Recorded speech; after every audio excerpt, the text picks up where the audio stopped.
Hey guys, hope everybody's doing well. This is getting really good, guys, and I'm hoping that you guys are getting as much out of it as I am.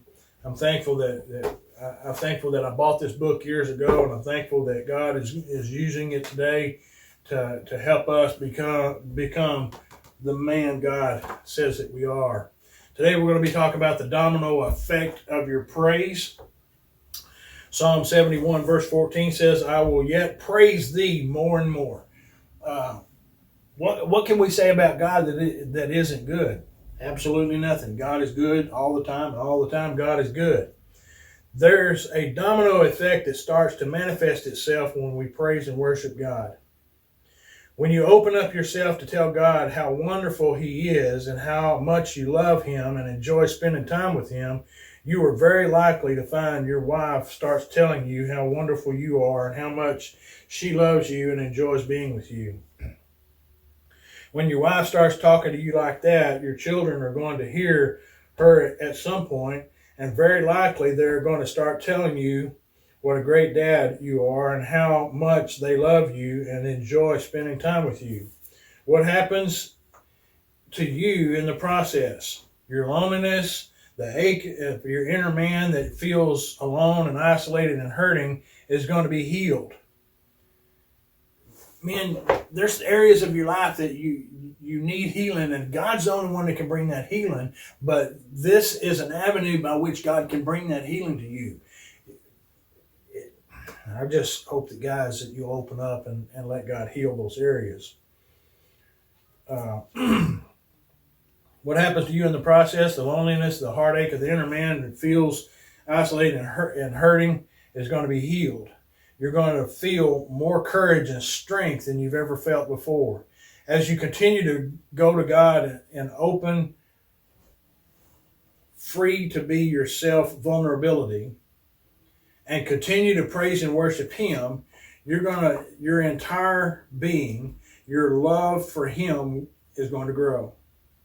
Your love from and for your wife is going to grow. Your love for and from your children is going to grow. And your love for yourself is going to grow so much that you can appreciate the good things that God is doing in and through and around your life. But as long as you starve God of the praises due Him, you're going to be starving yourself of the praises that you need. You'll find yourself living in an emotional wasteland without love and deep appreciation for the very people with whom you should have the most loving relationships.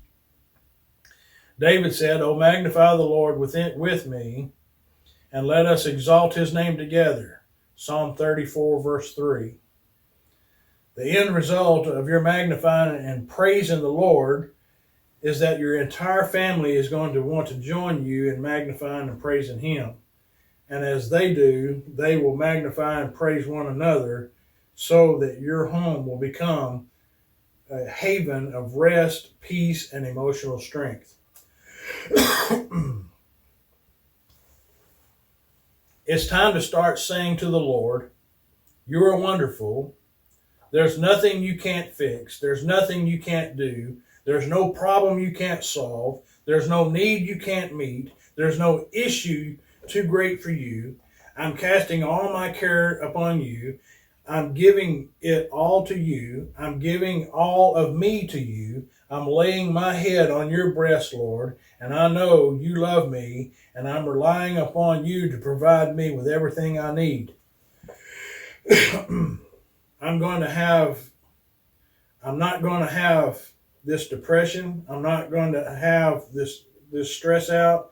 I'm not going to have this nervous breakdown.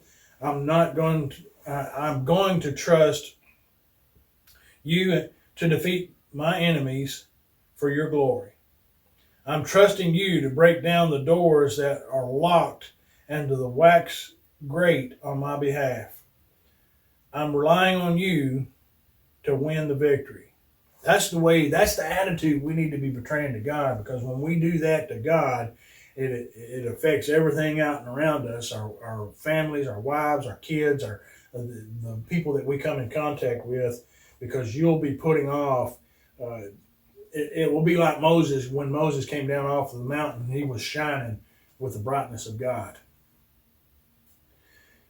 When we praise the Lord, He opens up the gates of His kingdom and sends forth His warriors to fight with the spiritual battle you are facing. They ride on the wings of our praise. It's time to break the silence. Give voice to your feelings, to your needs, and to your praise.